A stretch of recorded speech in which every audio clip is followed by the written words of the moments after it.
नमस्कार। श्रीमद्वाल्मीकि रामायणे अयोध्याकाण्डे द्विचत्वारिंशः सर्गः। यावत्तु निर्यतस्तस्य रजोरूपं दृश्यते नैवेक्ष्वाकुवरस्तावत् संजहारात्मचक्षुषी। वन की ओर जाते हुए श्री राम के रथ की धूल जब तक दिखाई देती रही तब तक इक्ष्वाकु वंश के स्वामी राजा दशरथ उधर से अपनी आंखें नहीं हटा पाए। यावद् राजा प्रियं पुत्रं पश्यत्यत्य अंतधार्मिकं तावद् व्यवर्धते वास्य धारण्यां पुत्र दर्शने। वे महाराज अपने अत्यंत धार्मिक प्रिय पुत्र को जब तक देखते रहे तब तक कि पुत्र को देखने के लिए उनका शरीर मानो पृथ्वी पर बढ़ रहा था। वे ऊंचे उठ उठकर उनकी ओर निहार रहे थे।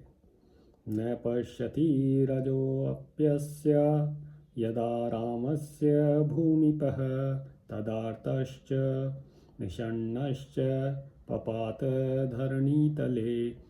जब राजा को श्री राम के रथ की धूल भी नहीं दिखाई देने लगी तब वे अत्यंत आर्त और विषादग्रस्त हो पृथ्वी पर गिर पड़े। तस्य दक्षिणम् अन्वागात् कौशल्या बाहुमंगना परम चास्यान्वगात् पार्श्वं कैकेयी सा सुमध्यमा। उस समय उन्हें सहारा देने के लिए उनकी धर्मपत्नी कौशल्या देवी दाहिने बाह के पास आई और सुंदरी कैकेयी उनके वाम भाग में जा पहुंची। ताम नयेन च संपन्नो धर्मेण विनयेन च उवाच राजा कैकेयीं समीक्ष्य व्यथितेन्द्रियः।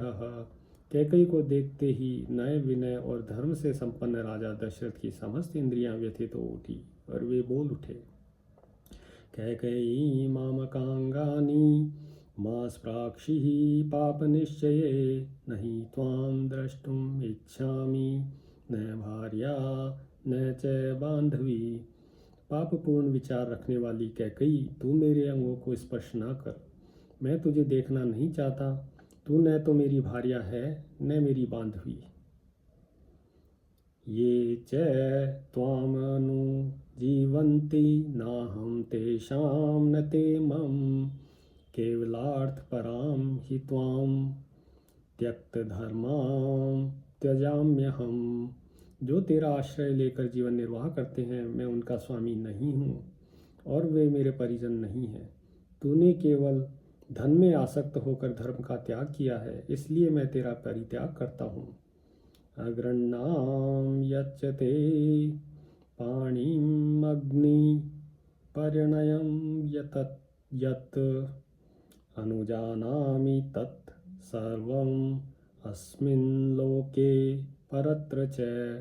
मैंने जो तेरा पानी ग्रहण किया है और तुझे साथ लेकर अग्नि की परिक्रमा की है, तेरे साथ का वह सारा संबंध इस लोक और परलोक के लिए भी त्याग देता हूँ। भरतश्चेत् प्रतीतः स्याद् राज्यं प्राप्येत दव्ययम् यन्मे स दद्यात् पितृर्थं मां तद्मागतम्। तेरा पुत्र भरत भी यदि इस विघ्न बाधा से रहित राज्य को पाकर प्रसन्न हो तो वह मेरे लिए श्राद्ध में जो कुछ पिंड या जल आदि दान करे वह मुझे प्राप्त ना हो। अथ रेणु समुध्वस्तं समुत्थाप्य नराधिपम् न्यवर्तत तदा देवी कौशल्या शोककर्षिता। तदनंतर शोक से कातर हुई कौशल्या देवी उस समय धरती पर लौटने के कारण धूल से व्याप्त हुए महाराज को उठाकर उनके साथ राजभवन की ओर लौटी। हत्वेव ब्राह्मणं कामात् स्पृष्टवाग्निमिव पाणिना अन्वतप्यत धर्मात्मा पुत्रं संचित्य राघवम। जैसे कोई जानबूझकर स्वेच्छापूर्वक ब्राह्मण की हत्या कर डाले अथवा हाथ से प्रज्वलित अग्नि का स्पर्श कर ले और ऐसा करके संतप्त होता रहे, उसी प्रकार धर्मात्मा राजा दशरथ अपने ही दिए हुए वरदान के कारण वन में गए हुए श्री राम का चिंतन करके अनुतप्त हो रहे थे। निवृत्त्यैव सीदतो रथ वर्त्मसु राज्ञो नाति बभो रूपं ग्रस्तस्याशुमतो यथा। राजा दशरथ बारंबार पीछे लौटकर रथ के मार्ग पर देखने का कष्ट उठाते थे। उस समय उनका रूप राहुग्रस्त सूर्य की भांति अधिक शोभा नहीं पाता था। विललाप से दुखार्तः प्रियं पुत्रम अनुस्मरन् नागरांतम अनुप्राप्तम बुद्ध्वा पुत्रम अथाब्रवीत्। वे अपने प्रिय पुत्र का बारंबार स्मरण करके दुख से आतुर हो विलाप करने लगे। वे बेटे को नगर की सीमा पर पहुंचा हुआ समझकर इस प्रकार कहने लगे। वाहनानां च मुख्यानां वैतां तं ममात्मजं पदानि पथि दृश्यन्ते स महात्मा न दृश्यते। हाय, मेरे पुत्र को वन की ओर ले जाते हुए श्रेष्ठ वाहनों के पथ चिन्ह तो मार्ग में दिखाई देते हैं, परंतु उन महात्मा श्री राम का दर्शन नहीं हो रहा है। यः सुखेनोपधानेषु शेते चन्दनरोषितः वेज्यमानो महाराभिः स्त्रीभिर्मम सुतोत्तमः स नून क्वचिदैवाध्य वृक्षमूलम् अनुपाश्रितः काष्ठं वा यदि वाष्मानम् उपाध्याय शयिष्यते। जो मेरे श्रेष्ठ पुत्र श्री राम चंदन से चर्चित हो तकियों का सहारा लेकर उत्तम शैयाओं पर सुख से सोते थे और उत्तम अलंकारों से विभूषित सुंदरी स्त्रियां जिनके व्यंजन ढुलाती थी, वे निश्चय ही आज कहीं वृक्ष की जड़ का आश्रय ले अथवा किसी काठ या पत्थर को सिर के नीचे रखकर भूमि पर ही शयन करेंगे। उत्थास्यति च मेदिन्यः कृपणे पांसु गुंठितः विनिश्वसत् प्रस्रवणात् करेणुनाम इवर्षभः। फिर अंगों में धूल लपेटे दीन की भांति लंबी सांस खींचे हुए वे उस शयन भूमि से उसी प्रकार उठेंगे जैसे किसी झरने के पास से गजराज उठता है। द्रक्ष्यन्ति नूनं पुरुषा दीर्घबाहुं वनेचरः राममुत्थाय गच्छन्तं लोकनाथं नाथवत्।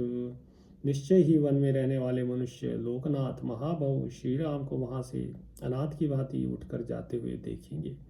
सानूनं जनकस्येष्टा सुता सुख सचोदि सदोचिता कंटकाक्रमण क्लांता वनमध्य गमिष्यति। जो सदा सुख भोगने के ही योग्य है वह जनक की प्यारी पुत्री सीता आज अवश्य ही कांटों पर पैर पड़ने से व्यथा का अनुभव करती हुई वन को जाएंगी। अनभिज्ञा वनानां सा नूनं भयम् उपैष्यति स्वपदान् अर्दितं श्रुत्वा गंभीरं रोमहर्षणम्। वह वन के कष्टों से अनभिज्ञ है। वहाँ व्याघ्र आदि हिंसक जंतुओं का गंभीर और तथा रोमांचकारी गर्जन तर्जन सुनकर निश्चय ही भयभीत हो जाएंगी। सकामा भव कैकेयी विधवा राज्यम आवसु नहीं तम पुरुष व्याघ्रम बिना जीवितुम उत्सहे। अरे कैकेयी, तू अपनी कामना सफल कर ले और विधवा होकर राज्य भोग। मैं पुरुष सिंह श्री राम के बिना जीवित नहीं रह सकता। इत्येवं विलपन् राजा जनोधेनाभिसंवृतः अपस्नात् इवारिष्टं प्राविवेश गृहोत्तमम्। इस प्रकार विलाप करते हुए राजा दशरथ ने मरघट से नहाकर आए हुए पुरुष की भांति मनुष्यों की भारी भीड़ से घिरकर अपने शोकपूर्ण उत्तम भवन में प्रवेश किया। शून्य चत्वर वेश्मातां संव्रतापण वेदिकां क्लांत दुर्बल दुखार्तां नात्याकीर्णं महापथां तामवेक्ष्य पुरीं सर्वां रामम् एवानुचिन्तयन् विलपन् प्राविशद्राजा गृहं सूर्य इवाम्बुदम्। उन्होंने देखा अयोध्यापुरी के प्रत्येक घर का बाहरी चबूतरा और भीतरी भाग सोना हो रहा है, क्योंकि उन सब घरों के लोग श्री राम के पीछे चले गए थे। बाजार हाट बंद है। जो लोग नगर में हैं वे भी अत्यंत क्लांत, दुर्बल और दुख से आतुर हो रहे हैं, तथा बड़ी बड़ी सड़कों पर भी अधिक आदमी जाते आते नहीं दिखाई दे रहे। सारे नगर की यह अवस्था देखकर श्री राम के लिए ही चिंता और विलाप करते हुए राजा उसी तरह महल के भीतर गए जैसे सूर्य मेघों की घटा में छिप जाते हैं। महारदम इवाक्षोभ्यम सुपर्णेन ऋतोर्गम रामेण रहितं भीष्म वैदेह्या लक्ष्मणेन च। श्री राम, लक्ष्मण और सीता से रहित वह राजभवन उस महान अक्षोभ्य जलाशय के समान जान पड़ता था जिसके भीतर के नाग को गरुड़ उठाकर ले गए हों। अथ गद्गद शब्दस्तु विल्पन् वसुधाधिपः उवाच मृदु मंदार्थम वचनम दीनम स्वरम। उस समय विलाप करते हुए राजा दशरथ ने गदगद वाणी में द्वारपालों से यह मधुर, अस्पष्ट, दीनता युक्त और स्वाभाविक स्वर से रहित बात कही। कौशल्याया गृहं शीघ्रं रामं आतुर्नयन्तु मां नयन् तत्र ममाश्वासो हृदयस्य भविष्यति। मुझे शीघ्र ही श्री राम माता कौशल्या के घर में पहुंचा दो, क्योंकि मेरे हृदय को और कहीं शांति नहीं मिल सकती। यदि भवन्तं राजानं नयन् द्वारदर्शिनः कौशल्याया गृहं तत्र निवेश्यत विनीतवत्। ऐसी बात कहते हुए राजा दशरथ को द्वारपालों ने बड़ी विनय के साथ रानी कौशल्या के भवन पहुंचाया और सुला दिया। ततस्तत्र प्रविष्टस्य कौशल्याया निवेशनम् अधिरूयापि शयनं बभूवलुलितं मनः। महाकौशल्या के भवन में प्रवेश करके पलंग पर आरूढ़ हो जाने पर राजा दशरथ का मन चंचल एवं मलिन हो रहा था। पुत्रद्वय विहीनं च स्नुषया च विवर्जितम् अपश्यद् भवनं राजा नष्टचंद्रम इवांबरम। दोनों पुत्र और पुत्रवधू सीता से रहित वह भवन राजा को चंद्रहीन आकाश की भांति श्रीहीन दिखाई देने लगा। तच्च दृष्ट्वा महाराजो भुजमुद्यम्य वीर्यवान् उच्चैस्वरेण प्रकाशो प्रक्रोशध्वा रामो विजहासीनो सुखितावत्तं कालं जीविष्यन्ति नरोत्तमः परिष्वजन्तो ये रामं द्रक्ष्यन्ति पुनरागतम्। उसे देखकर पराक्रमी महाराज ने एक बाँह ऊपर उठाकर उच्च स्वर में विलाप करते हुए कहा, हा राम, तुम हम दोनों माता पिता को त्याग दे रहे हो। जो नरश्रेष्ठ 14 वर्षों की अवधि तक जीवित रहेंगे और अयोध्या में पुनः लौटे हुए श्री राम को हृदय से लगाकर देखेंगे, वे ही वास्तव में सुखी होंगे। अथ रात्र्यां प्रपन्नायां कालरात्र्यां इवात्मनः अर्धरात्रे दशरथः कौशल्यामिदं ब्रवीत्।